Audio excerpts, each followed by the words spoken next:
Delhi police chairs a late-night meeting. Cops discuss how to proceed forward with this case. Sources have told India Today that cops are mapping the route of the accused. They, in fact, say that back route mapping done through CCTV. A high-level meeting, in fact, of Delhi police was going on late night. According to sources, Delhi police was mapping the back route of the accused. It was being done through CCTV footage. And for example, from where did the accused sit? Where did they go? What did they do? Who was sitting in the car? Did anyone get down from the car? Did any new person sit in the car? How many people were there in the car? How many people went to Murthal in the car? How many came back by car? The police will try to understand this through back route of the planning, so to say, by looking at the CCTV footage. My colleague Himanshu Mishra is still live with me at the moment. Himanshu, ये जानकारी आ रही है सामने आपके सूत्रों के द्वारा कि दिल्ली पुलिस रात भर काम कर रही थी, एक तरह से जो रूट मैपिंग कर रही थी, और ये सीसीटीवी फुटेज जो उन्होंने कलेक्ट किया उसके बिना पर कर रही थी।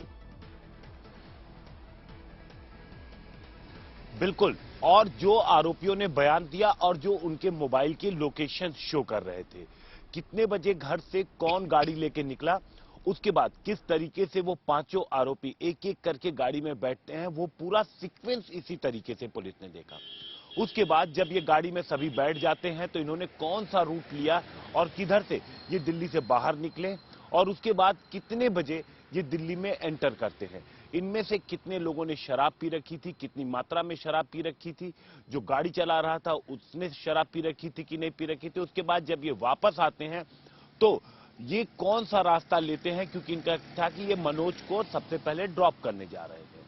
तो जब उसके घर के पास पहुंचते हैं और एक्सीडेंट जब होता है तो आखिर ये क्यों 2 बजे से लेकर के 2:05 तक एक्सीडेंट की बात है पॉलो में, जो बात अब तक सामने आई, अब तक की इन्वेस्टिगेशन की अगर हम बात करें तो आखिर फिर ये इतना लंबा चक्कर बार बार क्यों लगा रहे थे, किस तरफ ये जाना चाहते थे।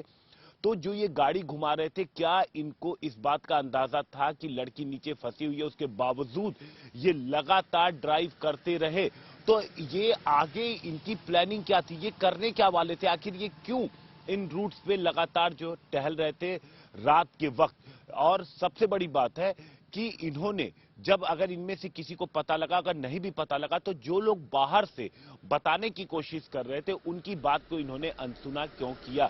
और क्या पांचों में से किसी को भी जरा सी भनक नहीं लगी, ये बात किसी के गले नहीं उतर रही और ना ही इन्वेस्टिगेटिव एजेंसीज के गले उतर रही, और इसीलिए ये पूरी तमाम कवायद की जा रही है।